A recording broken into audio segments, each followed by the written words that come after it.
Namasté les yogis. Bienvenue sur ma chaîne Jujuna Yoga. Aujourd'hui, je voudrais vous parler de la posture de Trikonasana, la posture du triangle. Donc, c'est une posture qu'on fait très souvent dans les cours de yoga.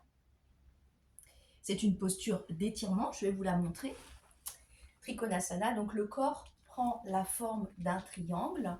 Les deux jambes sont tendues, la jambe à l'avant, les orteils sont dirigés vers l'avant et les orteils du pied arrière sont dirigés à 90 degrés. On vient ouvrir les bras de chaque côté ici. On prend une grande inspire et à l'expiration, on vient plonger sur la jambe avant. On pose la main soit sur le tibia ou soit on peut saisir le gros orteil. Puis on vient garder la main qui est en l'air. Posture de Trikonasana. Donc notre corps forme un triangle. D'où vient cette posture? En fait, les origines ne sont pas très claires, mais on peut penser que les trois points cardinaux, c'est-à-dire les deux pieds au sol qui se dirigent plutôt vers le bas et la main qui est en l'air, représentent chacun un guna. Un guna, je ne sais pas si vous savez ce que c'est une constitution, la constitution de chaque personne.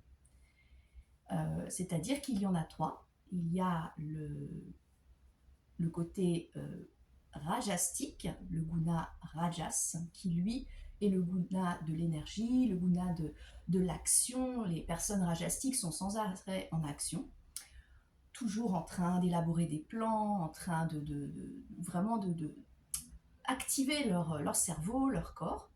Donc ça représenterait un pied au sol. Le deuxième guna, qui n'est pas forcément très positif non plus, le premier ne l'étant pas, le second ne l'est pas non plus, c'est le guna tamas, le guna tamasique. Ce guna est relié à la passivité, à la lourdeur, à la non-action. Ce sont plutôt des personnes qui vont être dans l'attente. Donc ça serait le deuxième pied. Et enfin, le guna positif, c'est le bras qui serait relié au ciel, c'est-à-dire le guna sattva. Ce guna est un guna d'équilibre, d'objectivité, et il relie les deux autres gunas entre eux. C'est vers lui qu'on tend, vers l'équilibre et la stabilité. Donc quand on fait la posture, les deux pieds représentent les deux gunas négatifs, plutôt dirigés vers la terre, alors que le guna positif est représenté par le bout des doigts et la main qui va vers le ciel, le guna sattva.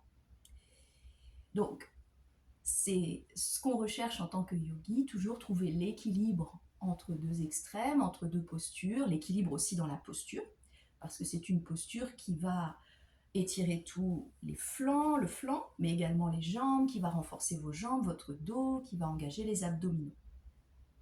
Donc la prochaine fois que vous faites votre posture, pensez à ces trois gunas, les trois gros pôles en philosophie, en médecine ayurvédique. Pardon. À très vite pour d'autres vidéos. N'hésitez pas si vous avez des questions à me les poser. Et à très vite. Namasté à tous.